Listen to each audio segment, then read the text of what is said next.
Higher education is one of the most important institutions in a democratic republic because it's absolutely necessary in a liberal democracy like the United States to make sure that especially the elite in the society understands how the society is supposed to function. The American Constitution is an incredibly complex document, and it makes a lot of demands on us as citizens, both demands in what we do, but also demands in what we understand the Constitution to be for and what we understand the country to be. And higher education is the place where the elites of our country are supposed to be well trained to understand what the Constitution is for and what our country is for. And to the extent that higher education fails to do this, to the extent that it doesn't train us in citizenship, it leaves us without resources to be the sort of citizens we need to move our country forward. As more and more students go to university in our society, such that before the 1950s, before the GI Bill, it was only a small percentage of Americans who went to college, and therefore college was a much more obviously elite institution. These days, more and more people go to college, but that does not mean that colleges and universities have less duty to educate towards citizenship, because everyone who goes to college and is an American citizen is going to have to participate in our democratic form of governance. And that requires understanding the issues in a deep way.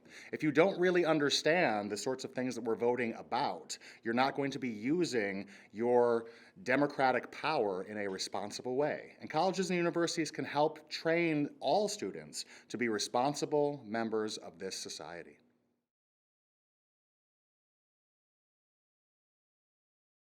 So when most parents and students are looking at colleges to attend in their junior and senior year of high school, they very often look at the US News and World Report rankings. And as we've seen in the news over and over again over the last decade, the US News and World Report rankings can be easily gamed by universities, especially if they have a lot of money, in order to move up the rankings without actually improving the education that one receives at that institution at all.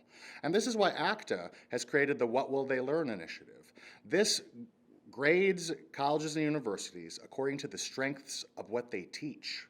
We look at the core liberal arts that we believe all students should learn while they're in higher education. And we look at whether these are actually required by each institution. And the more is required of each institution, the more that is required for the students attending each college and university, the higher we rate them. Because we're looking at the rigorousness of the education, the strength of the education, and ultimately how much students will know when they leave campus. At a lot of colleges and universities, you can tailor your own education, and that can be really interesting. But there are certain things that all Americans need to learn. And if all you learn in college is what already interests you, you're probably not going to be broadening yourself and deepening your mind in the way that higher education is designed to do. And so What Will They Learn helps parents and students to look at colleges and universities and decide how strong the core curriculum will be and therefore how much they will learn in the 4 or more years that they spend there. ACTA's What Will They Learn project looks at each core curriculum for the colleges and universities that we study, over 1,100 each year, and we see whether or not these core liberal arts, such as literature, composition, mathematics, are required of all students at the university. The more of these core subjects are required, the higher their grade is. We look at 7 different liberal arts when we're doing this, and if you require 6 or 7 of these, you can get an A from What Will They Learn. Whereas if you have 4 or 5, you get a B, and so on down to F. And we are constantly surprised every year by how many schools receive Fs from What Will They Learn by requiring so little of their students. Higher education's goal is to help us to think through different ideas as deeply and as rigorously as we can. And what we learn in the course of higher education is that in order to think through ideas, it really helps to meet people who believe those things. The best defender of an idea is someone who believes that idea. And so if you really want to understand, for example, conservatism in America, it helps to talk to a conservative about it. And the smarter and more interesting the conservative is, the more you're likely to learn. Similarly, if you want to understand the progressive impulse in America, you should talk to someone who really believes these progressive ideals, and then you're more likely to understand them and be able to engage with them.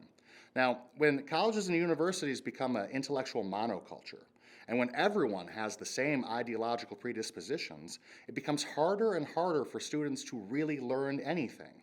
They start becoming dogmatic. They don't question the principles of those around them because they've never met anyone who legitimately questions those principles. And so, for higher education to do its work, you need a broad variety of points of view represented on campus, especially among the faculty who are doing the teaching, but also among the students, because a lot of the learning that gets done in higher education is done among the students, in the dorms, at dinner, at lunch, talking about the different things that they're learning, and having different perspectives about those things. And so it is necessary that college administrators, that faculty, care deeply about the intellectual diversity on their campus, because they should care about the kind of education students are receiving on their campus. And these two things are linked. So we have seen in survey data over the past few years that self-censorship among students as well as faculty is on the rise. And this isn't very surprising when we look at the sort of political and media environment that we all live in. With the rise of Twitter, the rise of social media broadly, we see that people are often jumped on and canceled if they say something that other people don't agree with. And this causes all of us to be much more worried about the things that we're saying and much more reticent to open our mouths and give opinions if we think that the people around us might not like it. Now, in my own teaching over the years, I've seen that college professors and administrators can help to set up the right environment to make students comfortable, to give them the tools and also the sort of culture on campus that makes speaking your mind okay, and even an act of courage that can be praised. And so higher education is the place where you're supposed to have ideas and be able to talk about ideas and really dive into these things. And so it's a tragedy when people show up to campus and keep their mouths shut and don't ask questions and don't have ideas that we can talk about. That's what higher education is for. And so this epidemic of self-censorship needs to be addressed. And we have to do it by addressing our political culture more broadly, and addressing it in higher education is an important piece of solving it in general. The issues dealing with speech on campus are actually more complex than people who don't spend time on campus might realize. Because on the one hand, there is a broader free speech issue on campus. And especially if you go to a public college or university, the First Amendment applies to that environment. And that college, that university has to follow the First Amendment and give students and faculty all of the First Amendment rights that come with being an American citizen or really just someone living in the United States. However, the campus also comes with other more specialized freedoms that apply to academics in particular. And this is why we talk not only of freedom of expression, but also of something called academic freedom. This is the freedom that scholars have, both faculty and students, to the extent that they're doing research, to fearlessly pursue truth wherever it might be, and to decide upon their own research agendas based on the specializations they have and the high educational attainment that they have. And for colleges and universities to do their job in society, which is to discover new truths, to try to discover new medicines, to try to improve our lives, to make them more prosperous, to make them more healthy. For that to work, academic freedom needs to be a high priority for the institution. If faculty believe that they can only study a certain circumscribed number of things, we're not going to get the kind of innovative thinking that's going to push forward the American economy and push forward American lives and make them longer and happier and more prosperous. And so even if you don't live on campus, even if you're not a faculty member, even if you're not a student, you should care about academic freedom because you want better cancer medicines, you want a better understanding of the world that you live in, and we get that by giving people on campus the freedom to think whatever thoughts they have and to pursue those where they might lead. What happens on college and university campuses has spillover effects well beyond those campuses. So that even if you didn't go to college or even if your children aren't going to college, what happens there is still going to affect the lives that you live.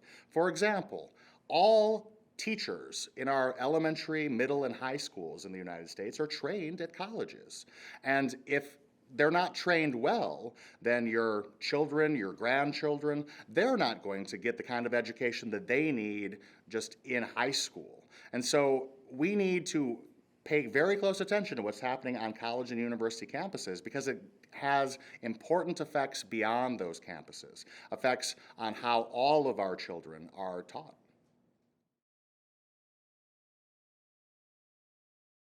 One of the core liberal arts that ACTA looks at when we look at core curricula around the country is history. Students who go to college and university in the United States are, generally speaking, going to be staying in the United States to be citizens and to be part of our polity.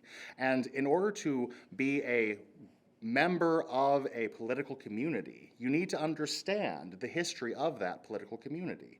There's the old cliche that those who don't know history are doomed to repeat it. And let me tell you, those of us who do know history can see this play out again and again in the news all the time. And so we at ACTA care deeply about whether students understand American history so that they can be full-fledged members of the political community and that they can make good, reasonable, responsible choices with their own personal political power. One reason that ACTA spends so much time thinking about and caring about the core curricula of colleges and universities is that Americans need to be able to talk to one another about a wide variety of important issues. And to the extent that we can do so with some understanding and with rigorous background, the better off we'll be.